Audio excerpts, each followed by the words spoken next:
That's us. We're live, apparently, but I'm going to double check that because I'm, as usual, a little perplexed. Hey, Dean Blundell. Hey, buddy. How are you? You look verklempt? Is it verklempt or verklempt? It's because I trusted AI. You shouldn't trust AI. People shouldn't trust AI. I know better than that, so I trusted AI.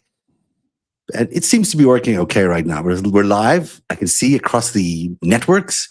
So that's a good sign. That's good news. I Yes. mean, people being able to see us when that's the intention of this is, I think, paramount to the actual show, if you will, that people can see I us. agree People with near you. us. Welcome to the 5 Stack, everybody. We got 5 stories today. We got a couple Epstein stories, of course. That is not going anywhere. And we've also got a few Iran stories today. That is not going anywhere. And we're going to kind of marshal you through these 3-5 stories so you can understand what Donald Trump is all about, what he's trying to accomplish today, which is control through fear, control through lies. I'm sure we'll get to the Tomahawk lie today, which I wrote about.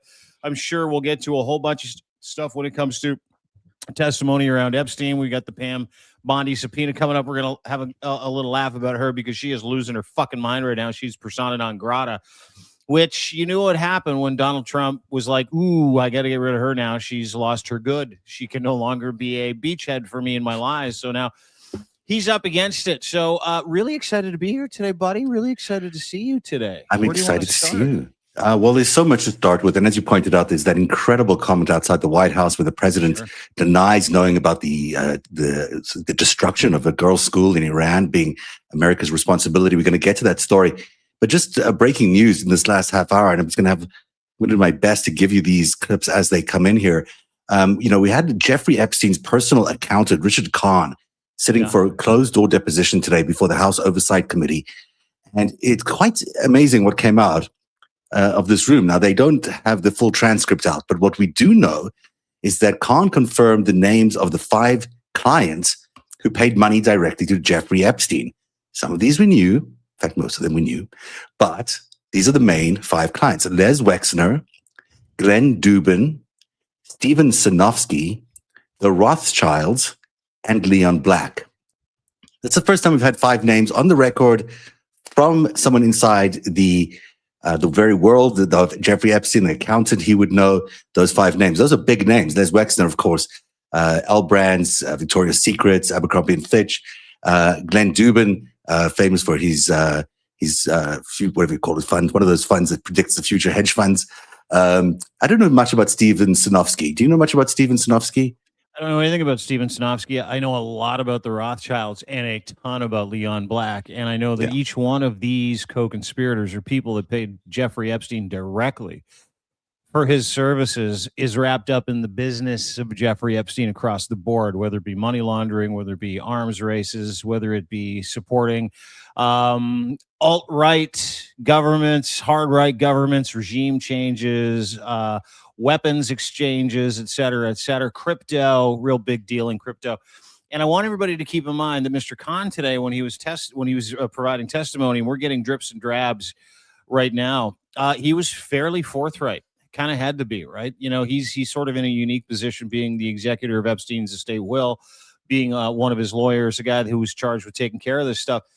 He, for lack of a better term, which is really shitty to say when you're Jeffrey Epstein's lawyer, he's bound by that, and he can say all kinds of things, and he's covered by that.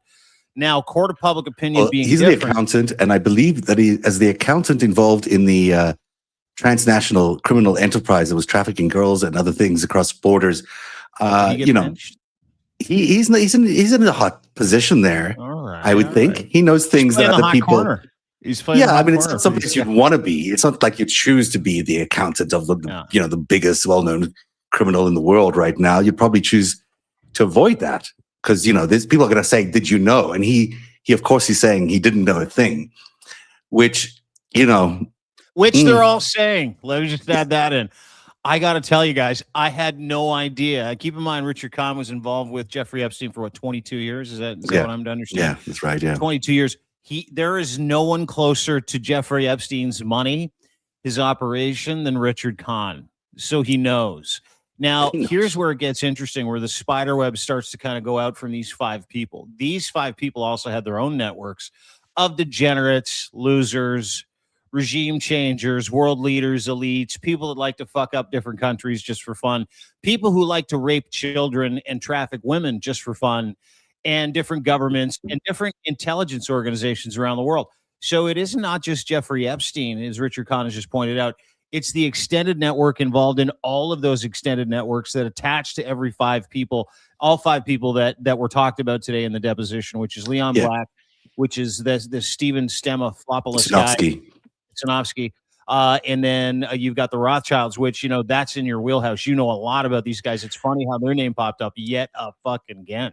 Yeah, Leon Black as well, and of course Wexner. Now, the Democratic Congressman Suhas Subramaniam told reporters that Khan disclosed the Epstein estate reached a settlement as well with a person who had also made accusations related to President Trump. Now, this is really important because over the last few days, we've had a lot of conversations around this 302, these series of interviews that were covered up by the DOJ, where the accuser or the person giving those interviews is saying that Donald Trump raped her. And all four have now been restored, I'm told, to the public record. Now, that was because a lot of us were pushing for it to be restored, asking what the hell's going on. This looks like a cover-up. So now there's a bit of data here that is so important because the Epstein estate did pay off this person, it appears. This is the person the President of the United States is accusing of rape, and she got a settlement. Doesn't mean she's guilty. It just means she got a settlement. But let's take a listen to that clip because it's really big news. What you said about the settlements and with one of deadly Donald Trump's accusers you mentioned, can you clarify what you did there and what you learned about the settlement so far in general? So we wanted to confirm that certain accusers had received settlements, and he confirmed that. And any specifics on which We'll wait for the transcript to come out on that. So just to be fair, someone who accused Donald Trump sexual abuse received a settlement from Jeffrey Epstein. Yes. Do you know how much that was? Cool. I don't know how much it was, but we'll look for the transcript. And this is the accuser from the FBI 302s that were initially missing. It was this. I can't get into the details of that. I guess. Thank you. There's a research 5 names in the chat. The guy is supplying some money to Jeffrey and Putin was left turn. And then live in my house. And the other prohibition thing on the where the name and some of those names I think have been revealed publicly previously. This is Wexner and look, everybody who has had deep involvement with Epstein needs to be investigated and questioned. All right, let's get back to that breaking news that you have now. A Democratic congressman who says that Richard Kahn, the Epstein accountant, is confirming that there's a settlement that the estate reached with the person who accused Donald Trump of something. They're not saying it's rape, but we think it's rape because that's what was accused. That's what those 302s say. So that is, why would you come to us? Why would you agree to a settlement? Why would you agree to the settlement? Firstly, if it doesn't mean you're saying that person is correct. It doesn't mean you're saying the president is guilty, but you're obviously paying somebody off a fair amount of money for making accusations that you want them to disappear. You want them to go away. So is that part of a cover-up? Is that an admission of guilt? Where does this lead us down the line here for the president of the United States? I think that's I'm gobsmacked. I haven't seen that clip yet. Yeah, I was aware of parts of his testimony. I'm so grateful that you brought it up. I believe that is the very first authenticated admission that someone raped as part of the Epstein files child trafficking rape ring that has been going around for 30 years has made an allegation in the FBI under oath, which is why we can't seem to find these, because if there's a settlement, we talked about this earlier, and there's an NDA, then there's a legal responsibility to remove that person's name and that person's account, because Donald Trump had reached a settlement with him, which we had heard about like 2 weeks ago, where everybody was talking about these secret settlements that had happened. But that is the very first admission from anybody involved with Jeffrey Epstein that Donald Trump reached an agreement to pay a woman off who was a minor at the time, from what we understand, for raping her. That is the very first admit. That is mind blowing. Can you play that one more time? I can play it one more time. Is it And possible? This yeah. is fucking crazy. Again, like the accusations here were made about a time period in the early 1980s. It involved Jeffrey Epstein and Donald Trump. There's a lot of sketchiness in the details of this allegation, but that doesn't even really matter here because the reality of it is you don't pay somebody off for doing nothing. You don't pay somebody off because you're fucking innocent. Number one, number two, and other people don't pay your accusers off. He's saying, Richard Kahn is saying, if I'm not mistaken, am I wrong? Yeah. He's saying, Jeffrey Epstein paid someone who accused Donald Trump of rape, a minor who accused Donald Trump of rape. Jeffrey Epstein paid this person off on behalf of Donald Trump. Is that not what he's saying? The state did. I'm not sure whether they did it during it must have been after his death. I don't think it was before. I think it was after his death, but we'll take a listen to the clip again. But the reality of it is, you don't, if you're asking people to pay off, if people are paying off your accusers, which we know Trump has a history of paying off his accusers. This is not a new thing. He's paid off 31 women for violently or otherwise sexually assaulting them over the past 38 years. So he has a history of doing this stuff. If Epstein is paying off, if the state is paying off, it's not necessarily important whether he actually raped the person or not, because it is, of course, important. But in terms of the actual cover-up, what's going on here is the president was engaged, I think, while he was president, or Epstein was engaged while he was president in paying off the accuser. And that's a real problem. Let's take a listen to that again. Something said about the settlements and with one of deadly Donald Trump's accusers you mentioned. Can you clarify what you did there and what you learned about the settlements so far in general? So we wanted to confirm that certain accusers had received settlements, and he confirmed that. And any specifics on which We'll wait for the transcript to come out on that. So just to be clear, someone who accused Donald Trump of sexual abuse received a settlement from Jeffrey Epstein. Yes. Do you know how much that was? Cool. I don't know how much it was, but we'll look for the transcript. And this is the accuser from the FBI 302s that were initially missing. Or was this I can't get into the details of that. I guess. Thank you. Because we start 5 minutes in the chat.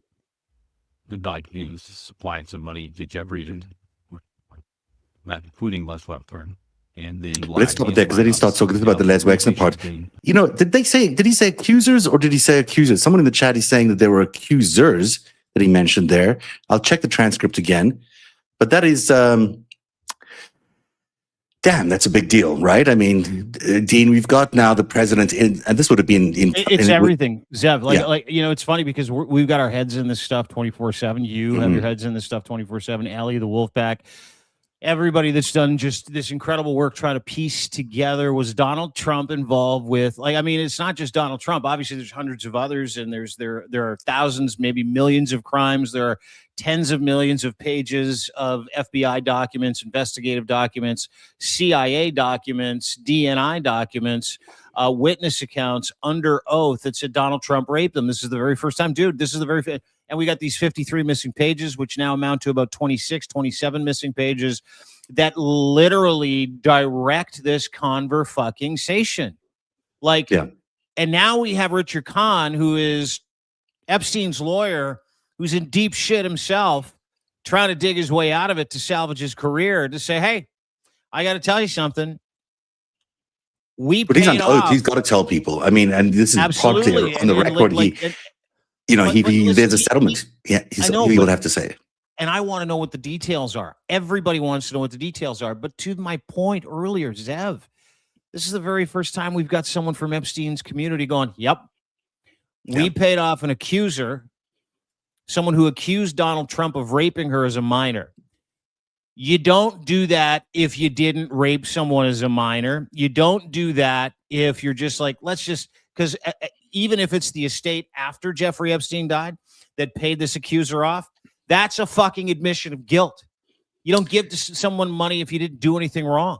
Well, sometimes people do give money if you didn't do anything wrong, but the fact that they did this on what appears to be on a number of cases, and the fact that we know that there are a number of instances where both the president and Jeffrey Epstein have been accused of doing sexual crimes in group sex or situations. Well, if that has happened, then, you connect those dots. It's this, what's missing from the Epstein files is likely more mentions of Donald Trump doing these things. Because what it was, if you were going to take stuff out of the Epstein files, what would you take out? You would take out those things. Did we lose you? I think we may have lost your audio or something. No, I'm trying to get Are my you back dog there? to Okay. shut up. Can't Oh, do no, it it's now. okay. Let's go downstairs. We're good. So, what else would you, if you're going to pull it out, you're going to pull out stuff that's contentious, right? You're not going to pull out stuff that's not contentious. The contentious stuff seems to be around the rape of underage girls, because that's the stuff that's been haunting this duo for a very long time. And now we've got the confirmation that there was a settlement from the estate. Now, they gave settlements to a lot of people. It should be noted, there are a lot of people got settlements. Some of them were victims of crimes. Some of them were enablers of crimes. Some people, weren't involved in any sexual activity at all, but were still given settlements. So there's a broad range of people who got, each victim, each survivor has their own unique story. All of it is one thing, but when you're talking about the president of the United States, who is either in office or out of office, if he was in office, he's also the third person that the Justice Department stopped all investigations into Epstein after he died. His Justice Department, Bill Barr's Justice Department, turned off all those investigations, and then the Epstein estate paid off a lot of people. So that all strikes me as a cover-up, as a massive obstruction of justice, as a huge hiding of a criminal enterprise, which is what we've been alleging for a long time. Strikes you as possibly? No, no, possibly. That's exactly what this fucking is. Yeah. Whether it was J.P. Morgan Chase and Jamie Dimon, whether it was any of the other banking institutions, specifically guys like Jeff Staley, whether it was Epstein's estate, there was a massive settlement. I think it was around $240 million, $250 million that was given to victims of Epstein. We don't know if it came from that bucket. We don't know if it came from the J.P. Morgan Chase / banking bucket, where everybody was told to look the other way with these red flagged accounts and transactions that they knew were going to this. But then also we have this other aspect of it, which is the settlement. If this young lady's name is on it, and if this gentleman, Richard Kahn, the lawyer for Jeffrey Epstein, who gave his deposition today in a closed door hearing, if we get those transcripts, as he said, wait for the transcripts, you'll get more details. I can't talk about it. If those transcripts have the details, which I fucking hope they do. Like if Richard Kahn is serious about his fucking freedom in the next 5 to 20 years, he probably knows, and that looked like a man, and did his lawyer next to him going, hey, we're just here to tell the truth. This is important that we get it out. That Richard Kahn is a beaten man who is involved in some terrible things, who understands completely, if I'm to read him right, understands completely that telling the truth about who got paid off, specifically the fucking president of the United States. And listen, he's not a hero. Richard Kahn is not a hero. That fucking guy did all kinds of terrible things for Jeffrey Epstein for a quarter of a century. So let's not paint him as a hero. He's not a hero here. No, he's a criminal, if obviously. He's willing to give up the goods to save himself, that's good enough for fucking me. And he can't hide this stuff. There's no hiding it. Good at it, dude. Yeah. Let's listen to one more clip. I don't know if this is similar, but let's listen to this other clip. It's also with the same congressman. What happened with Jeffrey Epstein? He was able to commit heinous crimes and get away with them over and over again. And people around him were able to enable this financially, legally, and he was able to evade tax laws. He was able to evade justice. He was able to get away with a lot of crimes because there were white-collar professionals around him helping him fix situations, helping him get the best tax treatment, best legal treatment possible. And so we have serious concerns about this. We can't get into the details of everything that was said, but one of the things that we did learn was that there was another head of state that was mentioned as having financial transactions with Jeffrey Epstein, not an American one, and then another person who was an accuser of Donald Trump was given in settlement by Jeffrey Epstein's estate. We did confirm that. And so we're learning more. So two bombshells there, by the way. The head of state, who is that? I mean, it could be one of two people. I think it's Putin. Really?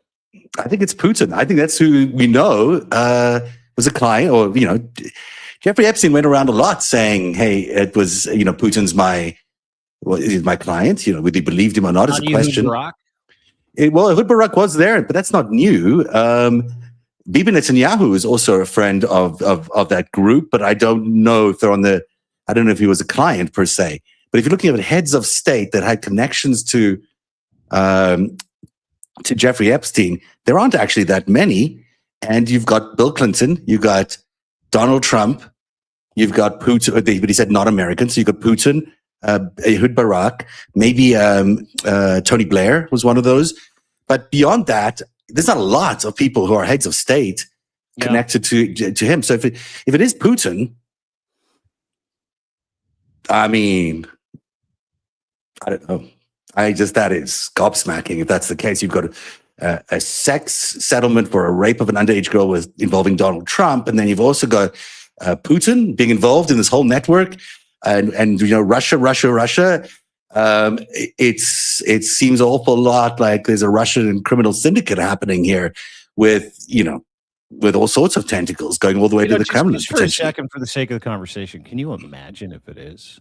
Can you imagine if this entire time Vladimir Putin and Donald Trump have been burning the world around them, murdering hundreds of thousands of people? Listen, and I mean, I have been writing about it, so I can't imagine it. Yes, but yeah, I know. But yeah. Do you really think that? You think it's Putin? I know Putin. I don't. I'm not surprised by the Putin name. I'd be surprised if the Putin name came out in the setting. But I've heard various descriptions of Epstein bragging about Putin being a client and being a wealth manager. That's come out a few times. If we're getting that now from Richard Kahn, that's super significant. That's no longer. Now, the other person is the Queen. I should say she's a head of state, so maybe it's the Queen. Maybe that's the other person that is mentioned. Who knows? Because those are names that have been mentioned. But I've certainly heard Putin, and I've heard the Queen. I've heard Tony Blair, and I've heard Ehud Barak, possibly Bibi. Who knows who it was? But I think the bombshell there would be Putin, and I wouldn't be surprised that Putin's among his client list. Well, neither would I. And strangely enough, if that's the case, right? It's funny how with each testimony, each conversation, each missing page and piece, and each redaction that gets unredacted and then redacted again, we get a little closer to the truth, right? We get a little closer to finding out why we're in the position that we're in. And if I'm reading the tea leaves correctly, according to your incredible reporting and Vicky Ward and Julie Brown and Ellie Leonard and everybody that's been so incredibly invested in this, and if we're to look at the effort that went into shutting Thomas Massie up, Pam Bondi walking the plank, the threats, the war in Iran, the distractions, and I mean, you can set your clock to February 28th being the day after Pam Bondi gets her fucking subpoena delivered to her house, where you're like, you got to show up. That was the 27th, February 28th. Guess what we did? Well, not we. Guess what the United States did? They fucking attacked Iran. And let's lean into that whole process too, where we find out that Putin is actively helping Iran target U.S. interests, Gulf interests around the region. You know, he's actively giving intel, and Donald Trump's like, don't worry about it. Could it be as simple, Shalev? Could it be as simple that Donald Trump and Vladimir Putin are two of Jeffrey Epstein's best clients, and they're willing to fucking destroy the world around us, murder it could be as simple as that, thousands, millions of people just to fucking hide their perversion? And or as I say in The Greatest Heist, that it's an operation created by KGB in the 1980s in order to destroy America, and that Jeffrey Epstein and Donald Trump were two arms of that operation, and Vladimir Putin would make a logical third arm of that operation because he would be the man running it. And that, to me, it's not coincidence that we see Russia in every corner of the Epstein files. It's not coincidence that Donald Trump is so in bed with Vladimir Putin that he can't see daylight between his policies and theirs. It's not just by accident that we've let our Ukrainian allies down in the way we have. It's not by accident that we've, forced our allies in Europe and Canada to step away from us. Those things have all happened because it suits Vladimir Putin very well for those things to happen, including, by the way, going to war with Iran. I mean, all of that is great for Vladimir Putin. He couldn't be happier with what his team has done, even posthumously if Jeffrey Epstein is indeed dead. So, there's that is it's an operation that includes Israelis for sure.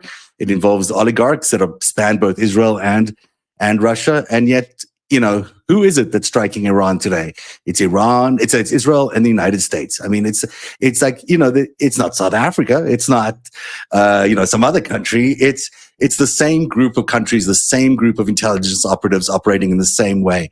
And that's why it's not as simple as that, but it is as simple as that. And that means we've been really, America's been done in by a huge traitorous, treasonous exercise to destroy America from within. And is it destroyed? I don't think it's destroyed yet. And I would hate to be Russia if it wasn't destroyed, because America's not going to shouldn't be taking this lying down. And for everyone who feels like their entire world has been shattered in the last 8 years, it has been shattered by this invasion by the Kremlin. Yeah, good. It should. And I think everybody has to kind of have their heads on a swivel. Like, we're not going after Donald Trump just because he's a sycophantic rapist and a pedophile. I mean, I am. But there are a lot of people that are just trying to get to the bottom of this to get justice for victims, right? There's that variable. And then there's the other variable, but that people can't explain, is that why would the United States just heel turn, abandon Ukraine, all of its allies, and do the absolute surgical bidding of countries like China and Russia? Well, fuck, I think we have that explanation based on the fact that we're here now. Is it Donald Trump? You can say what you want. You can believe any words that come out of his disgusting pedophile, rapist, felon mouth. You can, if you want, at your own fucking, at your own peril. But this, if it's Putin, and if we get the information, this makes everything make sense. They're willing to fucking murder schoolgirls in Iran. They're willing to start wars. They're willing to bomb 9 countries 626 times. Vladimir Putin's willing to invade Ukraine and literally serve up to the Ukrainian meat grinder the number that came out today, 1.4 million of his own people, to hide from the fucking Epstein files. Not to hide from the Epstein files. He's doing it to get his empire back. He doesn't give a shit about the Epstein files. The truth of it is the Epstein files are convenient as well, because they can throw a lot of shade on each other. Israel says it's Russia. Russia says it's Israel. It's a very funny game they play with each other. But it shouldn't be deflecting of everyone's attention from the fact that they want a major world war to happen, that they want a major realignment of borders to happen, that they want the Soviet empire back. The Chinese want to take over Taiwan. There's a huge attempt to take over Canada and other parts of the North America by the United States. I mean, this is a redesign of the world. That's what they're after. And they want the Arctic as the key prize there. But the Epstein files is the vehicle with which we can find all this out. And that was a huge, that moment when he was charged with that one crime of soliciting a prostitute is so significant. And thank God for those attorneys and the FBI investigator who pushed so hard for that to happen. Because I don't believe any of this would have come to light if it weren't for those two people insisting on there's got to be something on the record. There's got to be something that he pleads guilty to. There's got to be something that he absolutely stays on as a sex registered, on the sex registration. I don't know, the sex register. Registry. Thank you. And that's the reason we're here today, is that because of that, we've been able to find out so much because of, otherwise the Maria Farmer initial complaint of 1996 would have been buried. We never would have heard about that. It was brought back to life in 2007 in the second investigation. And she continues to this day to be the one person who was the initial whistleblower in this case, who has proven correct, since 1996. That was her claim back then. It was that they were running some sort of trafficking network, and she was right. And she was right. We should move to the next. For Maria Farmer, yes, we should move to the next one. But ladies and gentlemen, what happened today? Believe me when I tell you, will change a lot of stuff. What happened with the Treason today? When we get those transcriptions, we don't know the details.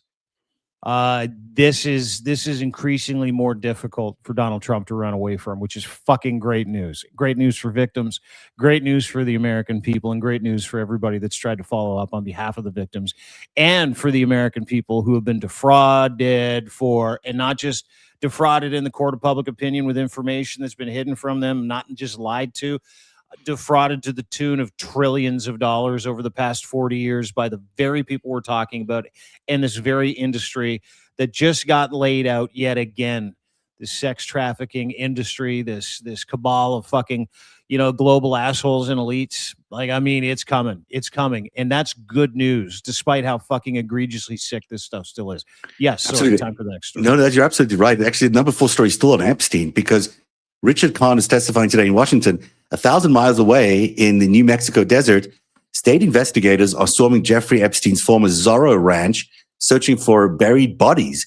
Investigators arrived Sunday, have been examining the property since Monday. Nothing yet, but it is incredibly important that all of these happen right now. That it's the synchronicity of all of this is really dramatic, but it's also just so important that there are multiple investigations happening at the same time. You've got the congressional investigation to maybe able to prove some things.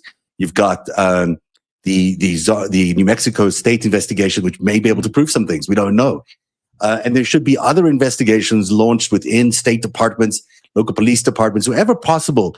If there are jurisdiction over these crimes, they should be investigated by those departments, even if it's years later. It just doesn't matter. It's all part of a cover-up now, conspiracy that is currently happening. So it deserves investigation, and it doesn't need the Justice Department to determine whether these things get investigated or not. No, and something happened last night, and I don't watch Fox News, which is probably good news. I really don't. But I have this schedule of clips that I watch every morning, and I try to catch like the worst of Jesse Waters every single day. I really do. And Maria Bartiromo, I think that's how you say her name. Yeah, that's right. I don't care about Fox and Friends. They're not your friends. I don't care about anybody else. Greg Gutfield, literally, if he was in front of me right now, I would do unspeakable things to him he would never walk away from. And that's only because we live in Canada and know he'd get free healthcare if he came up here. However, Jesse Waters comes out and he's interviewing James Comer, and he's like, so this Zorro Ranch thing, you know how like Jesse Waters tries to do so cool about when he asks questions. So this Zorro Ranch thing. What's going on? James Comer gives up the fucking farm in the first 30 seconds. He's like, well, I don't know, but, we need answers, but I don't know if they'll find any there because the president in 2019 stopped an investigation into Zorro Ranch. Right. He did say that. And actually, I had that clip lined up here. I don't know if I can find it right now, but I was blown away by that confession by Comer. I'm sitting there going, yes to the kakistocracy for moments like this. Yes to the idiocracy for stuff like this, where dumb people like James Comer say the fucking quiet part out loud. And James Comer would suck the chrome off a mega bumper for attention from Donald Trump. Let me just put that out there too. So he says to Jeff, I'm paraphrasing, he's like, yeah, if Trump, you should stop this because he stopped it in 2019. Why on earth would he stop an investigation into the grounds around Zorro Ranch looking for bodies of possible murder victims? Why on earth would he have quietly stepped in? No one knew about it till today. That is 7 fucking years ago, dude. No, look, this is much worse than it appears. They stopped every investigation into Epstein across the board. The FBI gave orders the second he was found dead. That's it. Drop everything. We're no longer investigating this guy. That was happening under the jurisdiction of Bill Barr, I think at the time, and it was certainly under the president's scope. For that to be happening and for us to be experiencing the same cover-up right now, or a similar cover-up where they're hiding the FBI files, the very investigations that were shut down in 2019, those are the same things they're hiding now. Well, that's all a cover-up. That's all an obstruction of justice. That's all a massive hiding of a crime. It's defrauding America of what, of our votes, of our good governance, of all these people who should be in jail. Bill Barr needs to figure out how he's going to handle all of this, because he should be in jail. So should Pam Bondi. Now, I don't think he's going, but I think that's, Well, if good people get their opportunity, Pam Bondi will walk the plank, Bill Barr will walk the plank, everybody involved in this regime, so war crimes will walk the plank. We'll get into some of those in just a minute. We've got some Iran stories to get to that are very fucking serious. Yeah. But to your point, this is the definition of criminal conspiracy. This is the definition of criminal cover-up. This is the definition of fraud. This is the definition of defrauding the American people. The not just financial crimes here. There are murderous, rapey crimes. There are pedophile crimes, crimes against humanity, indignity to bodies, even if they do find some in Doral Ranch. It stands to reason that they just can't run away from all of this. I've seen Donald Trump get out of a fucking jam before, but I'm watching him and I'm watching his body language and how low energy he is, angry he's getting. This is fucking getting to him. Because there are things he cannot stop, no matter how fucking powerful he is. He cannot stop these subpoenas. He cannot stop if we've got a bipartisan group of people who want to get to the bottom of this, which we now do. He cannot stop New Mexico from going in and investigating Zorro Ranch. He cannot stop these things. And if you look at him now as opposed to him 10 years ago, look at him now as opposed to when he became the president. That is a hollow, concerned, pissed off, completely fucking rabid loser now. He can't string a sentence together. He can't fucking, he knows it's coming for him.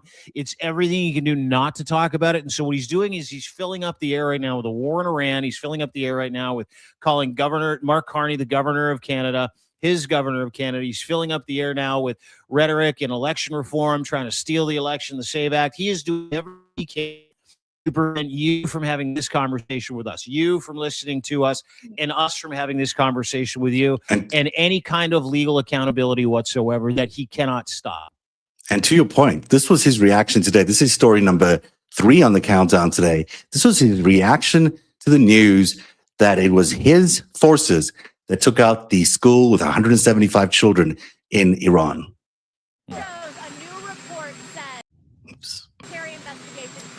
We'll get it. That the United States struck the school in Iran. As Commander-in-Chief, do you take responsibility for that? That is what? As Commander-in-Chief, do you... For what? For the strike on the school in Iran. A new report says the military investigation has found it was the United States that struck the school. I don't know about it. How do you respond to that? I don't know about that. That is not actually true. The New York Times, CNN, BBC Verify, and Bellingcat have now all confirmed the United States struck the Minab school compound with the Tomahawk cruise missile, killing between 165 and 180 people, most of them children at a girls' school adjacent to an IRGC facility. The Pentagon used outdated DIA targeting data. How could that happen? They won't say who provided the intelligence, but that is the big question, because all of this is being, discovered to be an intelligence exercise in fraud and deception. And it could be that the Pentagon was given that wrong data, the targeting information, in order to create this very situation. But the unbelievable gall of the president, who knows very well what everyone is talking about, for him to say he knows nothing about it is a damned lie. And he's repeated that lie at my count for the last 11 days. And that lie kind of vacillates between, remember yesterday, a couple of days ago, he's like, hey, everybody's got tomahawks. No, they don't. It could have been a generic tomahawk. There's no such thing. There are 4 countries in sanction to use tomahawks, and the United States controls all the inventory of these tomahawk missiles on the ground. And I wrote a piece about it. On the ground, when they actually did the investigation, and it wasn't just U.S. military that did the investigation. Several countries in the international criminal court investigation, and then Al Jazeera did a criminal investigation. And as it turns out, and I think this is why it's really important, the Iranian state showed a cruise missile slamming into the compound adjacent to the school. Now, that school, according to Al Jazeera, had been a school separated from a munitions dump that's about a block away since 2016. So you want to talk outdated data. You want to talk outdated targeting information. That's outdated by a fucking decade. So way to go, Kakistocracy.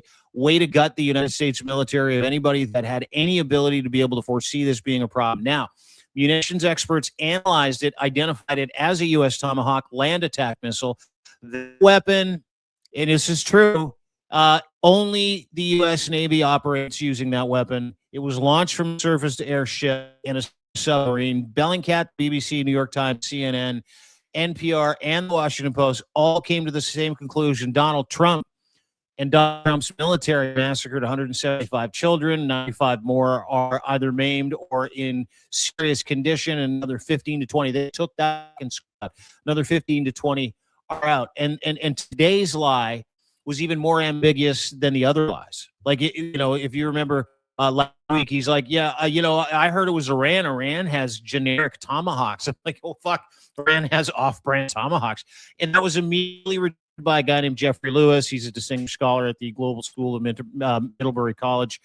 He said Iran does not have tomahawks. The tomahawk is manufactured by Raytheon. It's been sold only to a small number of U.S. allies. Those allies are United Kingdom, Australia, Japan, the Netherlands. It has never, ever, ever been sold to Iran, which has been a U.S. adversary since the 1970s. And even when a reporter was like, listen, you're saying you have no idea what's going on. You're saying you have no clue what's happening.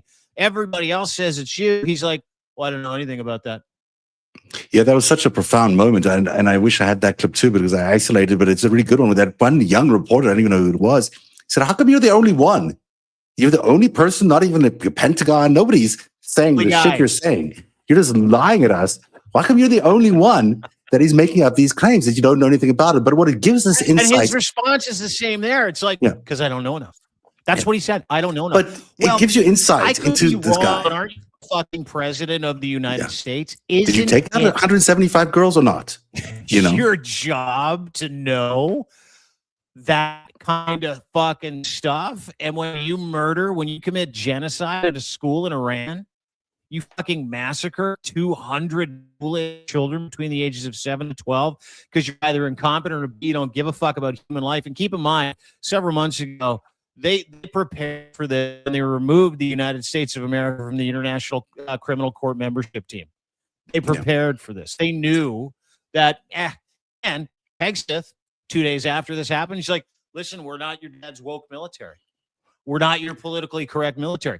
So if I'm reading the tea leaves, what they're saying is we're fucking totally cool with this. And we don't give a shit. Well, I mean, who's totally cool with it is Vladimir Putin, who would love nothing more than to have a moral equivalency in the United States where he can say, hey, it's not just me committing these terrible human war crimes against humanity. It is Donald Trump as well. America does it all the time. Look what they did in Iran, which is why every bit of this war, as so far as it's been executed, again points to Russia. Absolutely everything. And I would want to know if the Russians were the ones who provided the location of the school.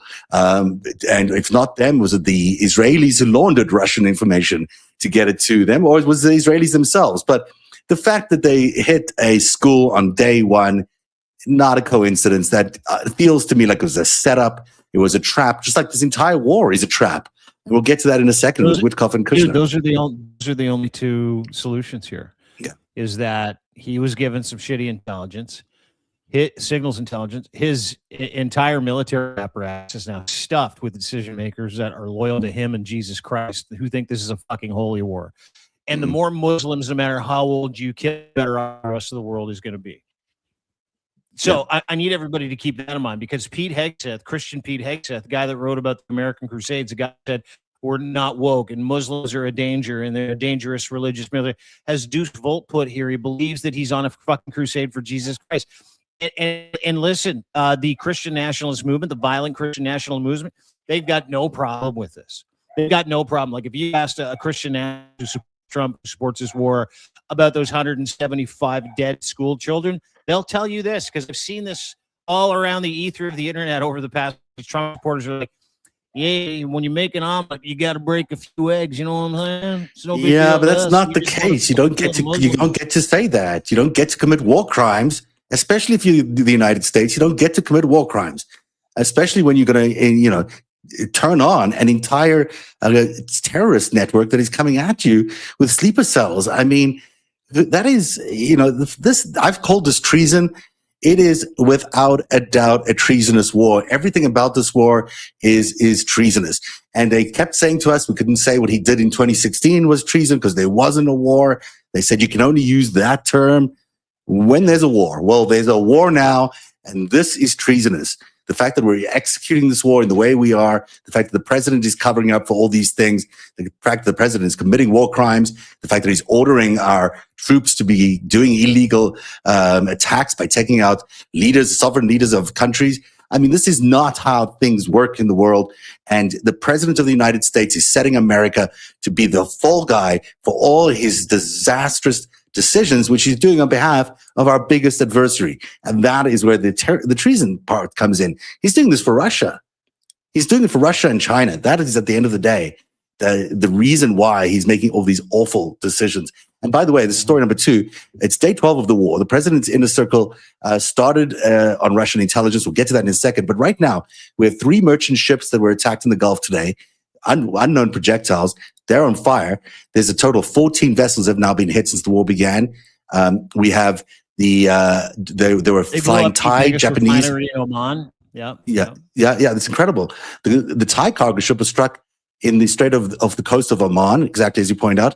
23 crew members aboard, and they're still missing. They could be dead at this point. I mean, this is not an uncostly war.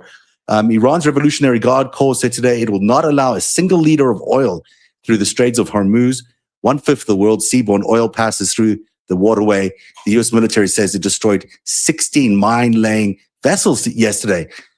You know, Iran keeps laying those mines, but people are dying on both sides because of this foolhardy war. And the worst part of it is, you know, we now had the International Energy Agency pour 400 million barrels into the markets because they're worried about oil market chaos. If this continues to happen, the entire world could be thrown into chaos with oil prices, there being an oil shortage, but also oil prices climbing.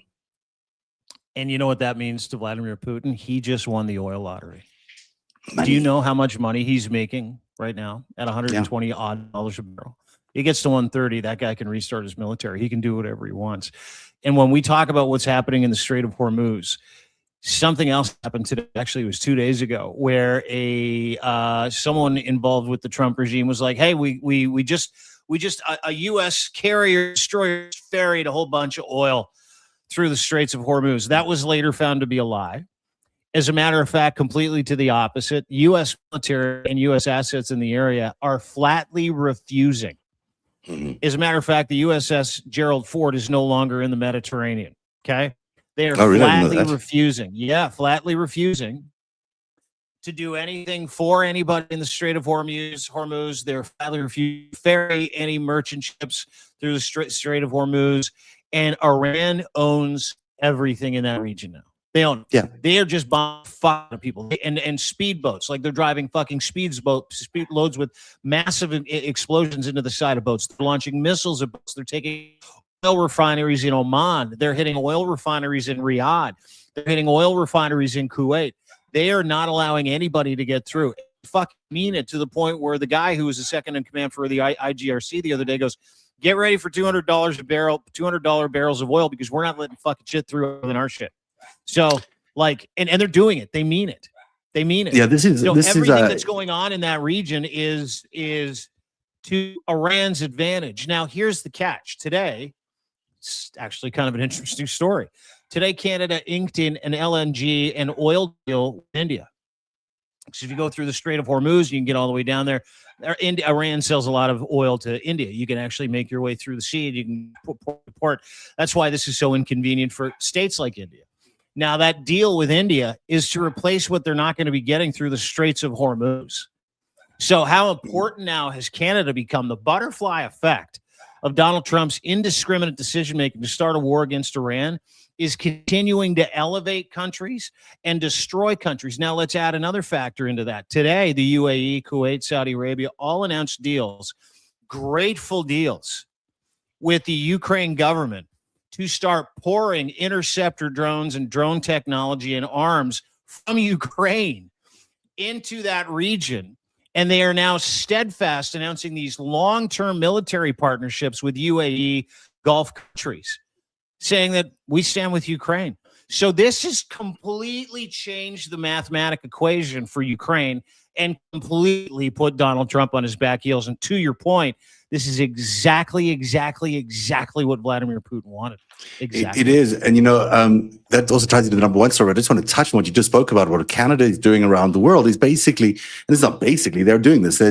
They're creating a union to replace the former NATO union, which is going to include all the 1.5 billion people. And that, just think about that number, 1.5 billion people who live in democracies around the world, who want nothing to do with dictatorships and who want nothing to do with the United States. The United States has 330 million people. You do the math about who is going to be the bigger democratic power in the world. Is it going to be the Canadian, Australian, New Zealand, South Korean, who knows who else, alliance, which are going to be about 1.5 billion people that Mark Carney is currently putting together? Or is it going to be the United States, which is going to drift off into some isolated stage, where it becomes a racist, pariah state around the world? And if Americans haven't quite got that in their head, I'm sure many have, most have. But, the MAGA world that is still holding on to this belief that Donald Trump is somehow going to deliver greatness upon them is sorely mistaken. That greatness is being taken away every second Donald Trump is in power by people like Mark Carney. He's doing a tremendous job on the world stage navigating this. Dude, Mark Carney is a MAGA killer because he's competent. And he says what he's going to do. And he's gathered 40 middle power and a couple of superpower together, Democratic Union, the 40, and they're going to announce this in the next couple of days. But an announcement for this 40 union kind of NATO adjacent group of democratic countries that Carney will lead, is leading, has put together, has trade security, economic security. We've got rare earth materials, energy security, all wrapped up in it. It's like a brand new fucking free trade NATO where we're not only trading, we're going to be trading ammunition and intelligence. And now we got an army of 1.5 billion full of people who want nothing to do with this fucking ass clown. Like they want nothing to do with this ass clown. Let me add on top of that. Today, the EU voted 430 to 100 to seriously deepen ties with Canada to the point where Canada is now effectively not an EU nation, but an EU nation. Well, So everyone's going to be, all these democratic countries are going to be EU nations. Australia is, South Korea, Canada is. It's all becoming one big, powerful democratic force that excludes the United States. And you can't overstate how important all this is. This is, dramatically changing the geopolitics of the world. But as Carney says, you're either at the table or you get served as a meal, or whatever the expression is, or you're on the menu. He says, Canada's going to be at the table. So are these other democratic countries representing 1.5 billion people around the world. That is an extraordinary number. People have to factor that number in when they consider who is going to be the great superpower bloc in the world. And it's not America. It just is not America anymore. So it's right there. Pointing something to that little Canadian flag. Little flag. See that beautiful maple leaf. You see that thing? We've been see it up there. We've been laying in wait with our common sense. And I watched a video today of a guy named Gunther Eagleman. He's this MAGA influencer, Gunther Eagleman. Yeah, I don't know him, but he threatened Canada today. So I start Googling who Gunther Eagleman is. He's like a paid MAGA guy, right? He makes hundreds of thousands of dollars just recycling information. He's got millions of followers on Twitter. So as I'm Googling him, someone recorded a picture of him at a Starbucks wearing a sweater tied like this in the front, like he's a college freshman, sitting at a Starbucks enjoying a newspaper, and eating a banana. But the interesting part was eating the banana with a spoon. And I'm like, man, Gunther, you know what Canadian men do to other men who come to Canada, go to Starbucks and eat a fucking banana with a spoon? I'll tell you what we do. Doesn't matter your orientation. Dude, it doesn't matter where you're from. He would go home in a fucking body bag. You know how soft that is, watching this guy take the top off the banana? I don't even imagine Canadians are going to send anyone home in a coffee, in a body bag, because frankly, Canadians aren't very violent people. They're not going to be pissed. I mean, I know you can be, but they don't like war crimes exist. Do you know why war crimes exist? Because why? Did you know that? No, this is a true story. First World War. Canada gets involved. And we just start massacring people like the Germans. We're like, We don't give a shit about the rules here. Where's the Oh, really? trench? So we'd get them at night. We'd light it on fire. We would capture guys. We would cut their, excuse my language, testicles off, put them in their mouth and nail them to boards, build a catapult and shoot Germans into German camps. The message says hi from Canada. And after the First World War, the international criminal courts are like, fuck, Canada, huh? Yeah. They're like, we need some rules for Canada. Thus, You know what? the International Criminal Court I exists. love Canada to death. So I'm not going to. I have so much time for what Carney's doing, and I just support it. But I'm going to say one thing now as we get to the number one story. This story starts and ends with a guy named Steve Witkoff. And I've called this today in my narrative newsletter this morning, Witkoff's War, because this idiot, really a total idiot, has been either played by Putin to the extent that he no longer understands the world game. But, it's clear now that from his CNBC interview yesterday that Steve Witkoff and Jared Kushner held private, unsupervised, on the side phone calls with a Russian official named Yuri Ushakov, who's Putin's foreign policy point man. Now, You don't really do that kind of stuff in a war, have your private side tete-a-tetes with your, Putin's advisors who are giving him what? He certainly told them a lot of lies. He said that the Russians did not give the Americans the Iranians any intelligence. But we know this guy. Ushakov is next to Kushner and Witkoff everywhere. He's their handler.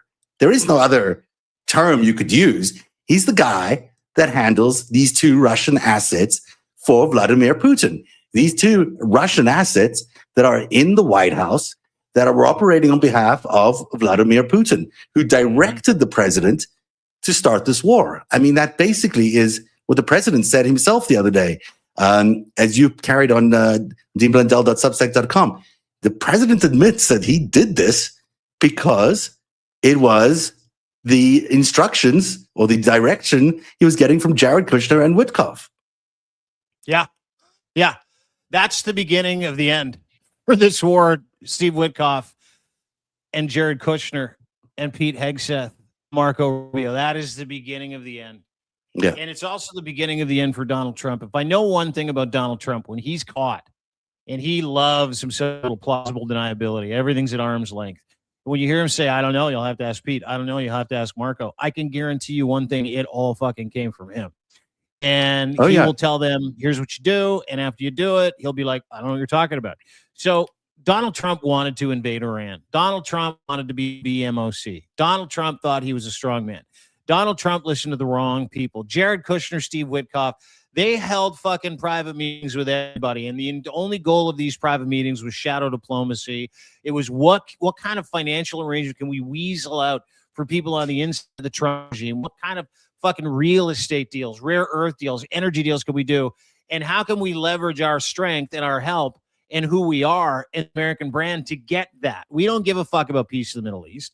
None of them do. None of them give a shit about Ukraine. None of them give a shit about any of those countries. Each one of those people has a vested financial interest in this war. Every single one of them, including Donald Trump. Whether or not they'd be paid to do this, whether or not it's attached to so many different KGB, Kremlin relationships, it doesn't matter. Steve Witkoff has been laundering Russian money on behalf of the KGB, on behalf of the oligarchy for 37 fucking years. Yeah. So is Donald Trump. So listen, when we have this conversation, and you know that Steve Witkoff is not, he is a real estate guy. He doesn't have an iota of diplomatic experience before becoming the special envoy for everything Donald Trump wants to sue every single fucking war-torn country out of. That's all he's there for. He's the peace envoy of all things. Interesting story about Jared fucking Kushner. Jared Kushner's an idiot. Jared Kushner's a moron. Yeah, the Kushner brand only exists because his brother actually is pretty good at business. His dad might have been pretty good at business, and his co-signs everything. That dude is a kept man. Everything runs. We've talked to Lev about it. Everything runs through Ivanka and her dad and whatever brain trust they have in that little cabal fucking sexual weirdness that he has with his daughter Ivanka. So aside from that, what we're now finding out is not only is he not interested in solving any wars, he's very interested in seeing how he can profit from wars.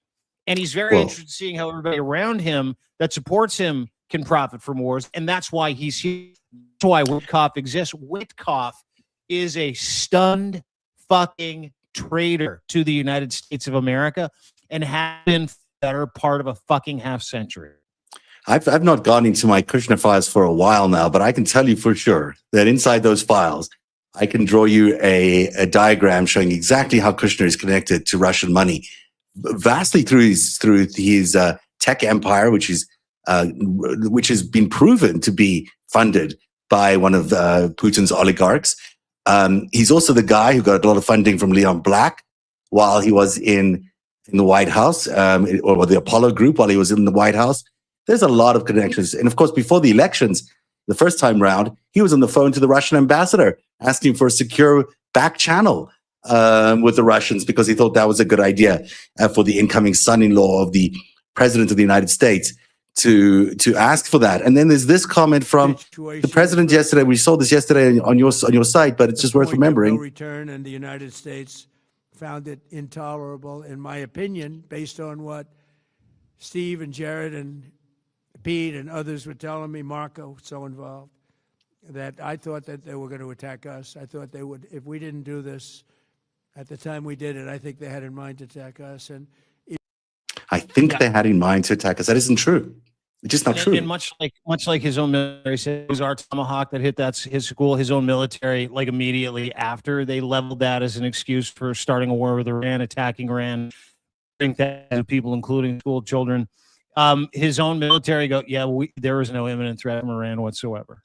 No imminent threat. Well, I mean, think about it. And if you notice the language part of it, he's like, in my opinion, based on their opinion, they were going to get us first. In my opinion, they were going to get us first. But that's why it's so important, Dean, because he's getting information from people who are getting information directly from Putin's handler, Ushakov.